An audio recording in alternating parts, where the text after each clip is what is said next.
Bonjour everyone, I hope you have prepared well for your NSU undergraduate admission test, and I'm Saif, and today I'll give you some tips and tricks and information for your undergraduate test of tomorrow. শুরুতেই আমরা কথা বলবো NSU admission টেস্টের স্ট্রাকচারটি নিয়ে।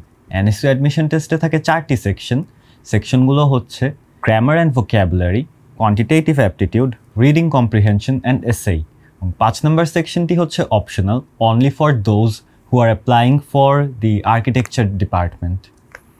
Now, NSU admission টেস্টে প্রত্যেকটি সেকশনে exam কোয়েশ্চেনগুলো specifically coloured থাকে, একটি সেম কালারের হয়, অ্যান্ড তোমাদের প্রত্যেকটি সেকশনের জন্য তোমরা স্পেসিফিক অ্যামাউন্ট অফ টাইম পাবা, অ্যান্ড এই টাইমের মধ্যে তোমরা ওই সেকশন ছাড়া অন্য কোনো সেকশনের কোয়েশ্চেন্স দেখতে পারবা না বা অ্যান্সারও করতে পারবা না।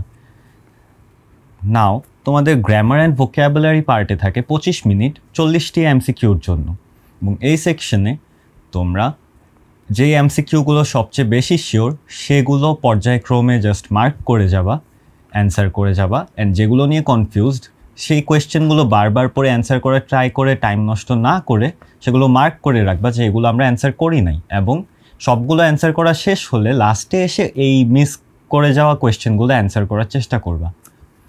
দেন আসি আমরা সেকেন্ড পার্টে, কোয়ান্টিটেটিভ অ্যাপটিটিউড। কোয়ান্টিটেটিভ অ্যাপটিটিউডে কয়েক টাইপের কোয়েশ্চেন থাকে। প্রথম কোয়েশ্চেন্সগুলো হচ্ছে easy, medium to hard, and ওই রকম হার্ড কোয়েশ্চেন্স থাকে না খুব একটা, অ্যান্ড হার্ড কোয়েশ্চেন্সের পার্টে পরে আসি। ইজি অ্যান্ড মিডিয়াম কোয়েশ্চেন্সগুলো তোমরা দেখেই বুঝে যাবা অ্যান্ড অ্যান্সার করে যাবা। দেন আসে আরেক টাইপের কোয়েশ্চেন যেগুলো মিডিয়াম টু হার্ড লেভেলের হয়ে থাকে, অ্যান্ড ওই কোয়েশ্চেনগুলোতে ইচ্ছাকৃতভাবে কারেক্ট অপশন দেয়া থাকবে না, কিংবা হতে পারে যে কোয়েশ্চেনটাই ভুল। তো এই টাইপের কোয়েশ্চেনগুলো তোমরা স্কিপ করবা না, জাস্ট ক্লোজেস্ট অপশন কিংবা র্যান্ডমলি একটা অপশন মার্ক করে দিবা, সিন্স এগুলো অ্যান্সার করলেই marks, doesn't matter whether it's the correct option or the wrong option, but answer না করলে ওই কোয়েশ্চেনে তোমরা কোনো মার্কস পাবা না। দেন আসি টাফ কোয়েশ্চেন্সগুলোতে। এই কোয়েশ্চেনগুলো হয়ে থাকে close two olympiad level or literally olympiad questions, and এই টাইপের সর্বোচ্চ 3 থেকে 4টি কোয়েশ্চেন পাবা, অ্যান্ড এই কোয়েশ্চেনগুলো লাস্টের জন্য রেখে দিবা। এগুলো তোমরা দেখলেই বুঝে যাবা যে এই কোয়েশ্চেন্সগুলো হচ্ছে অলিম্পিয়াড লেভেলের বা টাফ টাইপের কোয়েশ্চেন, অ্যান্ড এগুলো অনেক টাইম কনজিউম করবে। সো ওই কোয়েশ্চেনগুলো অ্যান্সার করতে টাইম নষ্ট না করে তোমরা আগে ইজি অ্যান্ড অপশনাল কোয়েশ্চেনগুলো অ্যান্সার করে দিবা। অপশনাল অ্যাজ ইন যেগুলো অ্যান্সার করলেই মার্ক, দোজ ওয়ান্স। নাও আমরা এখন আসি রিডিং কম্প্রিহেনশন পার্টে। রিডিং কম্প্রিহেনশন পার্টে তোমাদের থাকবে 20টি এমসিকিউ, তার মধ্যে 5টি বা 10টি এমসিকিউ থাকবে ভোক্যাবুলারি থেকে, যেখানে তোমাদের থেকে আস্ক করবে সিনোনিম, অ্যান্টোনিম কিংবা ওয়ার্ডটির মিনিং। নাও তোমরা শুরুতে কম্প্রিহেনশনটা রিড না করে, প্যাসেজটা রিড না করে তোমরা লাস্টের 10টা এমসিকিউ পড়বা, অ্যান্ড এমসিকিউগুলো পড়ে তোমরা এমসিকিউগুলো অ্যান্সার করবা। এখানে যদি কোনো কোয়েশ্চেনে এরকম একটা লেখা থাকে যে what is the meaning of this word in accordance to the passage, in that case তোমরা ডিরেক্টলি জানা থাকলেও তোমরা অপশন থেকে অ্যান্সার না করে আগে তোমরা প্যাসেজে ওয়ার্ডটা খুঁজবা, অ্যান্ড খুঁজে প্যাসেজ থেকে দেখে ওইটার যে মিনিংটা আসছে প্যাসেজের কনটেক্সটে ওই মিনিংয়ের অপশনটা অ্যান্সার করবা।